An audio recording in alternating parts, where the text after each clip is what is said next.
একটি সরকারি ঘোষণা নয়, এটা একটা প্রতিশ্রুতির বাস্তবায়ন। প্রথমে বুঝে নেওয়া যাক ট্যারিফ কে ঠিক করেন। সাংবাদিক বন্ধুরা,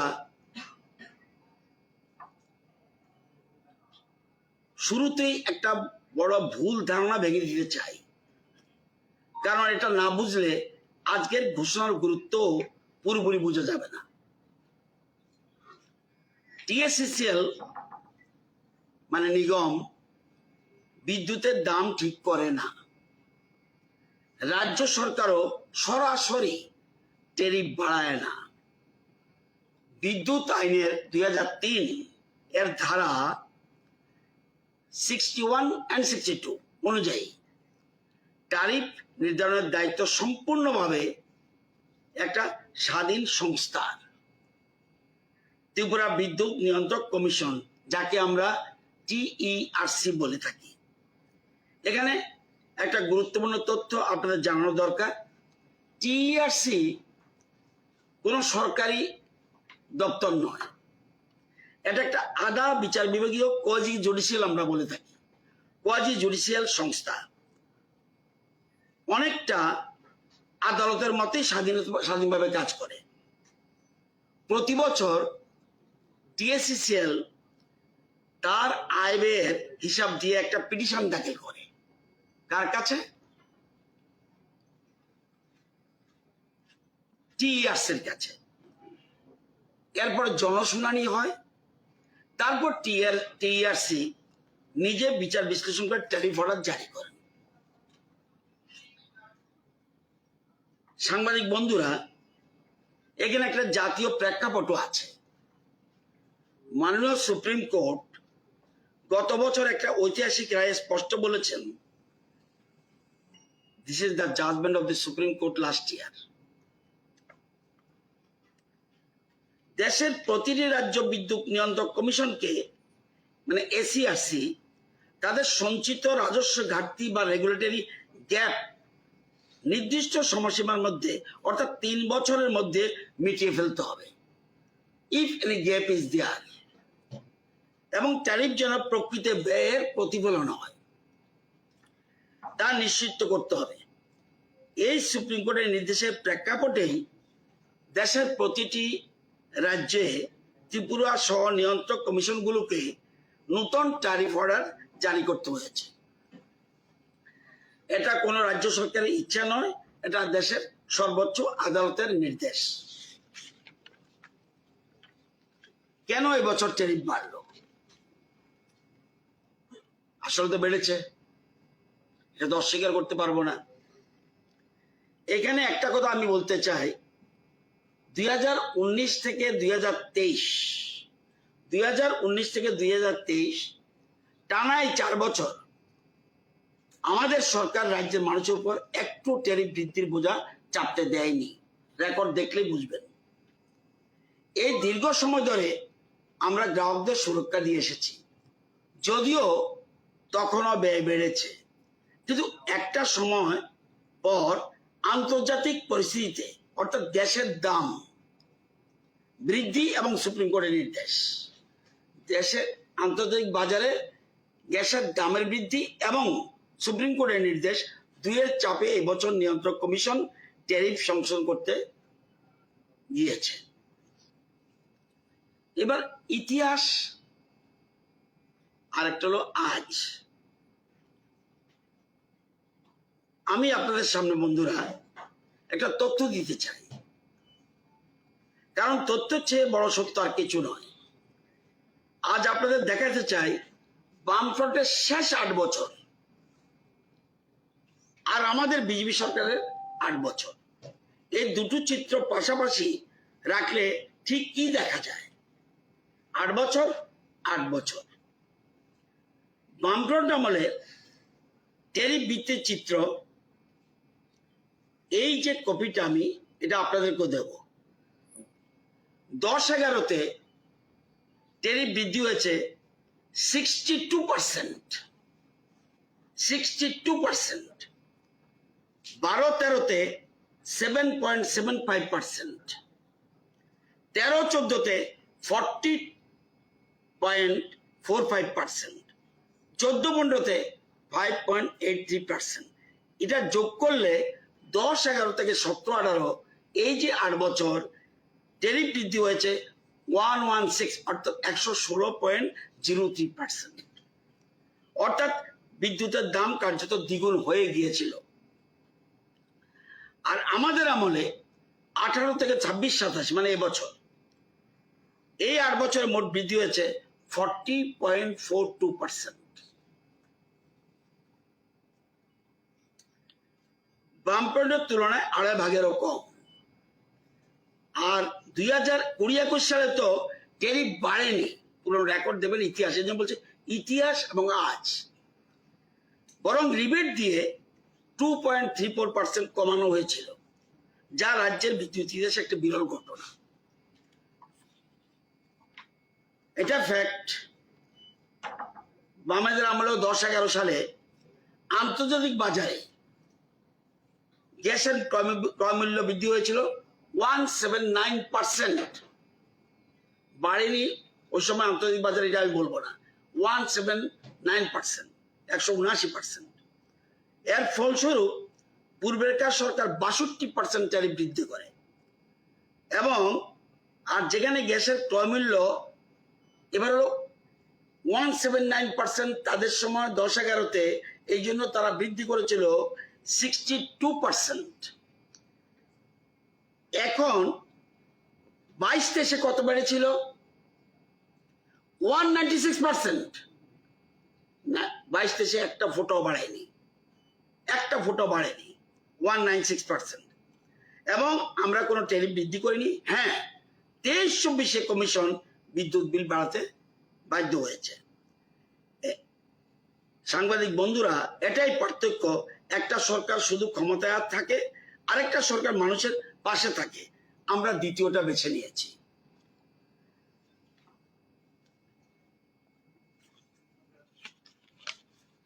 পুরনো কিছু রেকর্ড দেখিয়ে দিই।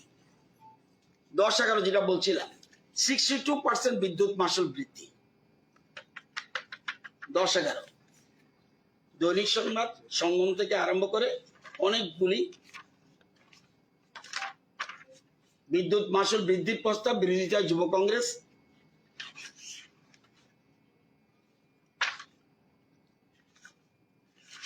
অনেকগুলি। এবার আসুন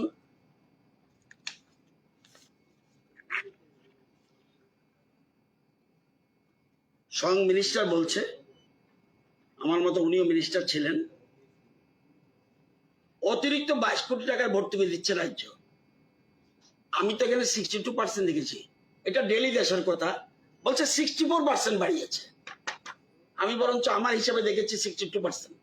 তাদের নিজের দলীয় পত্রিকায় বলছে 64% বৃদ্ধি হয়েছে, 64% বৃদ্ধি হয়েছে। বলছে অতিরিক্ত 22 কোটি টাকার ভর্তুকি দিচ্ছে। এটা একটু মনে রাখবেন, অতিরিক্ত 22 কোটি টাকার ভর্তুকি দিচ্ছে রাজ্য। উনি আবার বলছেন ডেলি দেশের কথা, প্রাকৃতিক গ্যাসের দাম কমিয়ে দিক, রাজ্য বিদ্যুতের বর্ধিত মূল্য কমিয়ে দেবে। এখন কি বিদ্যুতের আন্তর্জাতিক বাজারে গ্যাসের দাম কমেছে? কমেনি, বরঞ্চ বৃদ্ধি হয়েছে। শুধু এটা নয়,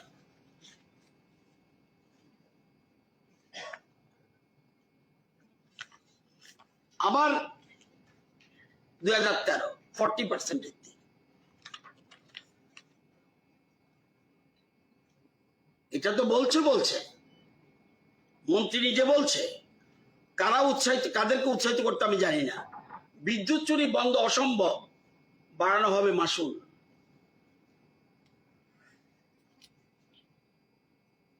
রাজ্যে বিদ্যুৎ মাশুল বাড়বে ফের এমন ইঙ্গিত দিলেন মানিক দে।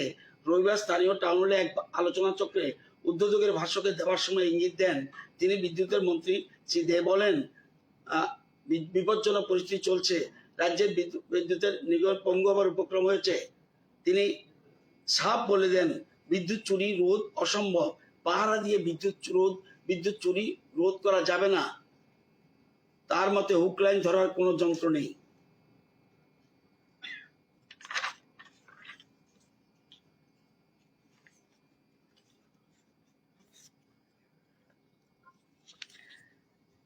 এটা আমি দুইটা উদাহরণ দিলাম। সম্মেলন করতে এসে ইতিহাসটা জানতে হবে, অতীত এবং বর্তমান, এটাকে বলে ইতিহাস। তো আমরা দুপুর 12টায় আকাশের দিকে তাকালে দেখা যাবে সূর্য আছে। রাত 12টায় আকাশের দিকে তাকালে দেখা যাবে সূর্য নেই। তার মানে কি সূর্য নেই? এই সত্যটা বুঝতে হবে। দিনের বেলা আকাশের দিকে তাকান, সূর্য দেখা যাবে। রাতের বেলা আকাশের দিকে তাকান দুপুর 12টায়, রাত 12টায়, সূর্য দেখা যাবে না। তার মানে কি সূর্য নেই? সূর্য আছে। এই সত্যটা বুঝতে হবে।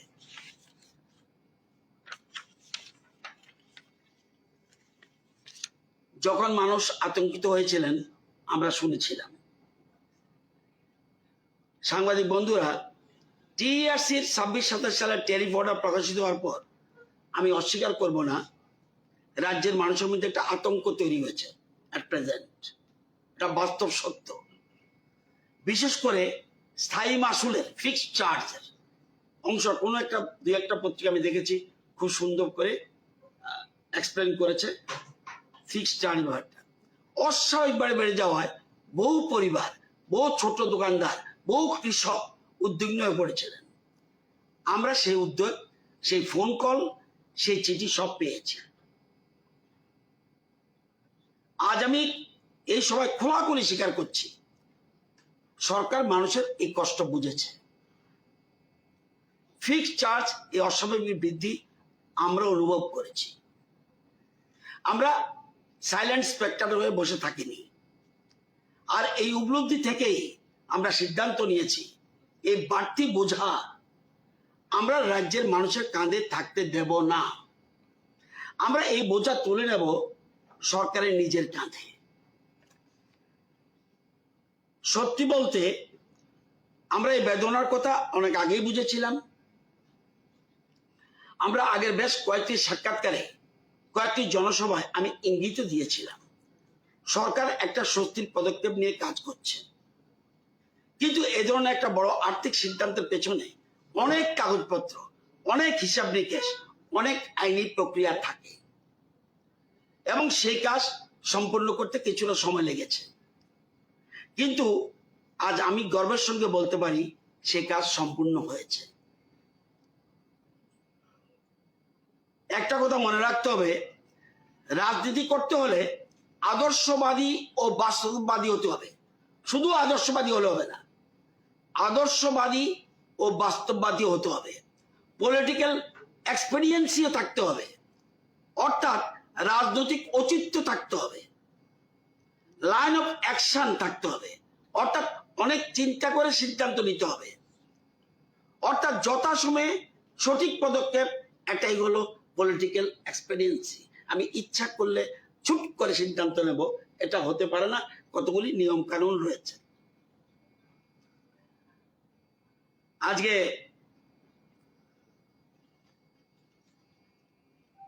সত্যি বলতে আমরা এই বেদনার কথা অনেক আগে বুঝেছিলাম এবং আমরা এটা বলতে চাই, আপনারা জানেন মাননীয় মুখ্যমন্ত্রী ডক্টর মানিক শাহ এ বিষয়ে ব্যক্তিগতভাবে কতটা আন্তরিক ছিলেন এটা আমি নিজে জানি।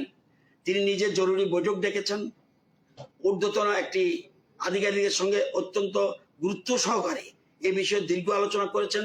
এমনকি একটি পর্যায়ে মাননীয় মুখ্যমন্ত্রী দিল্লি থেকে রাজ্যে ফিরে আসেন শুধুমাত্র বিদ্যুৎ ট্যারিফ সংক্রান্ত বৈঠকে সভাপতিত্ব করার জন্য। এটা আপনারা সবাই জানেন। বৈঠক শেষ করে তিনি আবার দিল্লি ফিরে যান। সাংবাদিক বন্ধুরা, এটাই একজন মুখ্যমন্ত্রীর দায়বদ্ধতা। নিজের ব্যস্ত কর্মসূচি সরিয়ে রেখে রাজ্যের মানুষের সমস্যা ছুটে আসা, তার এই সহযোগিতা ও নেতৃত্ব ছাড়া আজকের এই ঘোষণা সম্ভব হতো না। তাই আজকের এই ঘোষণা রাজ্য সরকার সিদ্ধান্ত নিয়েছে টিআরসি অনুমোদিত নতুন 26-27 ট্যারিফ অর্ডারে যে বর্ধিত মাসুল জনগণের উপর চাপানো হয়েছে তার সম্পূর্ণ বোঝা রাজ্য সরকার বহন করবে 100% ভর্তুকির মাধ্যমে। এটা ত্রিপুরা ইতিহাসে কোনোদিন কেউ করেনি। যদি দেখাতে পারেন ইতিহাস, আমি আমার পদ থেকে ইস্তফা দেব। 100% শব্দটা একটু খুব গুরুত্ব দিয়ে বুঝতে হবে। এই ভর্তুকি প্রযোজ্য হবে কাদের জন্য? রাজ্যের প্রতিটি শ্রেণীর গ্রাহকের জন্য। ডোমেস্টিক অর্থাৎ গৃহস্থলী যাকে বলি, ছোট মাঝারি বড় সকল স্তরের ব্যবসায়ী, যত বড় বিজনেসম্যান হোক, সাধারণত সাবসিডি সবার ক্ষেত্রে দেয় না। এই ক্ষেত্রে অতিরিক্ত সাবসিডি সবার জন্য, কৃষক, শিল্পপতি, প্রত্যেকে। শুধুমাত্র রেলওয়ে ট্যাক্সন ছাড়া, রেল লাইন যে আমরা করেছি ইলেকট্রিক চার্জ, ওটা ছাড়া। আর defence installations, railways, all India radio, Doordarshan ইত্যাদির ক্ষেত্রে মাত্র 15%, আর বাকি সর্বক্ষেত্রে 100%। সহজ কথায় বলি, আপনাদের বিলে ট্যারিফ বৃদ্ধির কারণে যে অতিরিক্ত বাড়তি টাকা, অতিরিক্ত বাড়তি যা টাকা যোগ হয়েছিল, তার আপনাকে দিতে হবে না। রাজ্য সরকার তা 100% বহন করবে।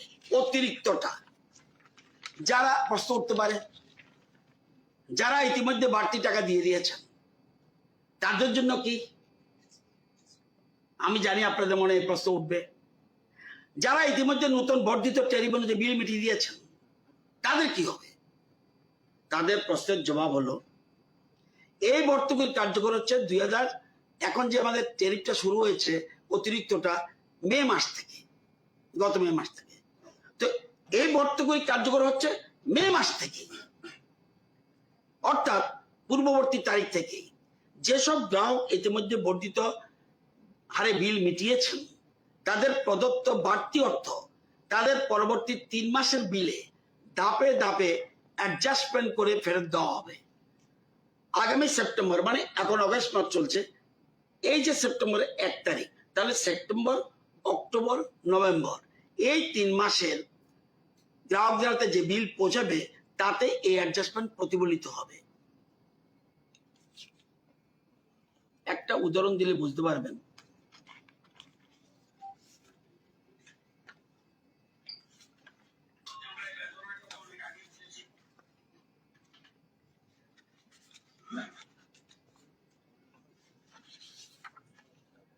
একটা বিল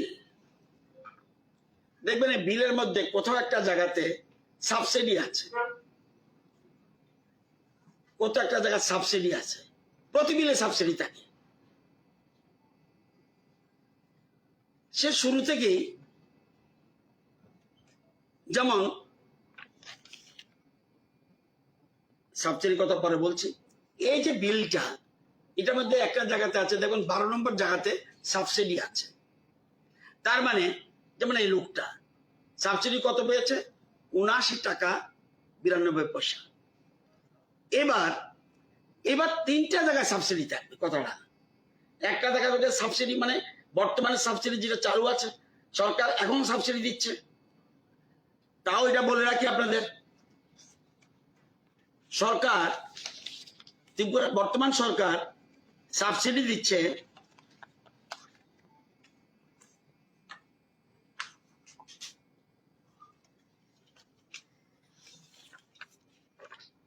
আমাদের সময় 5-6 থেকে, একদম 5-6, 2005-এ নিগম সৃষ্টি হয়েছিল। 5-6 থেকে আমাদের টোটাল পিরিয়ডে সাবসিডি কত? 40 কোটি দিয়ে শুরু করেছে, টোটাল 40 CR। লাস্ট তারা প্রতি বছর 40 16-17 দিয়ে এসে 49 CR কোটি এক বছরে যাদেরকে সাবসিডি দেওয়ার কথা। আর আমরা 59 দিয়ে শুরু করেছি, 59 crore 47। আজকে যেটা বলছি এটা না, কিন্তু নর্মাল সাবসিডি 59-47, 2023-24-এ 63 কোটি 91 লক্ষ, 24-25-এ 68 কোটি 3 লক্ষ, 25-26-এ 72 কোটি 43 লক্ষ, লাস্ট 26-27 যে বর্তমানে 77 কোটি 57 লক্ষ। তার মানে সাবসিডি এখনো পাচ্ছে। তাহলে এই জিনিসই বলছিলাম, ওই যে বলতে পারেন এই কিভাবে অ্যাডজাস্ট করবেন। এই যে সাবসিডি একটা জায়গা আছে, সেপ্টেম্বরে বিলে দেখবেন 3 জায়গায় সাবসিডি থাকবে। এক, নর্মাল সাবসিডি যেটা দীর্ঘদিন ধরে চলে আসছে। দ্বিতীয় টাকা থাকবে এডিশনাল সাবসিডি। এবার হলো আরেকটা সাবসিডি থাকবে, এরিয়া সাবসিডি। ওই যে বলবো 3 মাসে মিলাবে। তাহলে ধরুন এই লোকটাকে দেব, নর্মাল সাবসিডি পাবে 79 টাকা 92 পয়সা, এডিশনাল সাবসিডি পাবে 162 টাকা, এরিয়া সাবসিডি পাবে আবার 162 টাকা। অর্থাৎ 3 মাসে ক্লিয়ার হয়ে যাবে। তার মানে সেপ্টেম্বর মাসে একটা শেষ হবে, অক্টোবর মাসে আরেকটা শেষ হবে, নভেম্বর মাসে আরেকটা, তো ডিসেম্বর মাসে গিয়ে আবার নর্মাল ওই 2016 এপ্রিল মাসে যা ছিল সে জায়গায় চলে যাবে। এটা বোঝানোর জন্য বলছি। তো এটা অ্যাডজাস্টমেন্টের চোখে পড়ে যাবে আপনাদের। বন্ধুরা, আমরা কিন্তু চোখ বন্ধ করে বসে থাকিনি।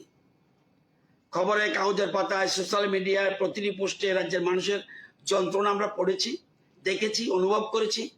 আমার এখনো মনে আছে, একটি খবরে দেখেছিলাম, মনে রাখবেন 3টার সময় ফোন করলো, আমি ধরি ফোন, রাগ হই বাট ধরি ফোন। একটা খবরে দেখেছিলাম একটা রিক্সা চালক ভাই বিদ্যুৎ বিল হাতে কাউন্টারে দাঁড়িয়ে, আর তার চোখ দুটো ভেজা। এই ছবিটা আমরা ভুলতে পারিনি। আপনারা জানেন রাজনীতিতে এসেছে অনেক ছোট বয়স থেকে, রাস্তায় হেঁটে মানুষের পাশে থেকে। তাই জনগণের নারী স্পন্দন বুঝি, নতুবা এত বছর রাজনীতি করতে পারতাম না।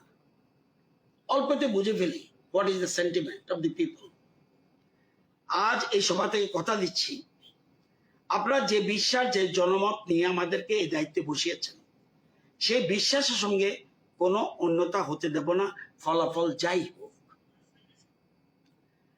মাসের শেষে হিসাব কষে যারা বিদ্যুৎ বিল মেটান, যে কৃষক সেচের পাম্প চালানোর খরচ নিয়ে চিন্তিত থাকেন, যে ছোট দোকানদার প্রতি মাসে সংসারের হিসাব মেলাতে হিমশিম খান, তাদের প্রত্যেকের হাতে সেপ্টেম্বরে বিলে থাকবে একটা স্বস্তির বার্তা।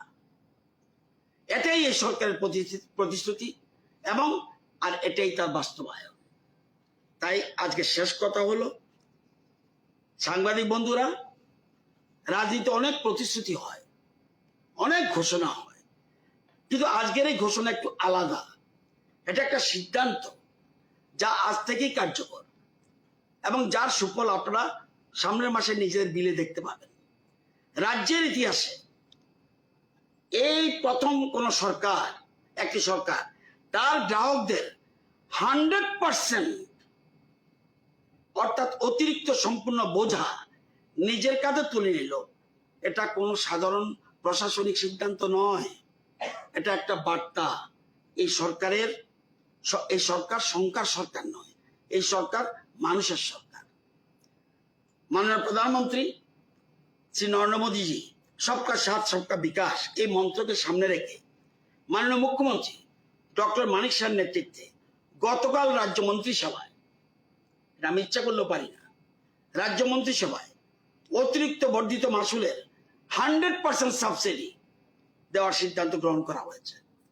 এই জন্য সরকারের তহবিল থেকে 77,57,00,000 টাকা ভর্তুকি ছাড়াও এই আরো অতিরিক্ত 117,13,00,000 টাকা ব্যয় হবে।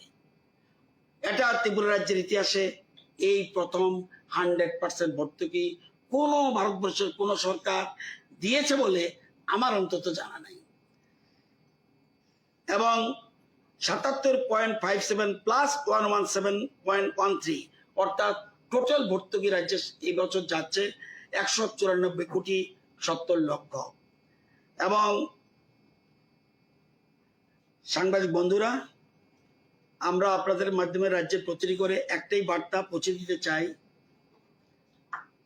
আপনাদের কষ্ট আমরা শুনেছি, আপনাদের যন্ত্রণা আমরা বুঝেছি। আজ আমরা তার জবাব দিলাম, কথায় নয় সিদ্ধান্তে।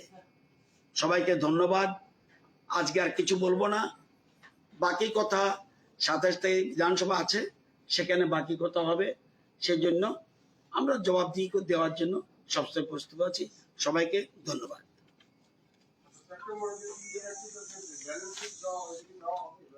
আমার যে কথাগুলো সেগুলি লিখিত আকারে আছে, আপনারা পেয়ে যাবেন।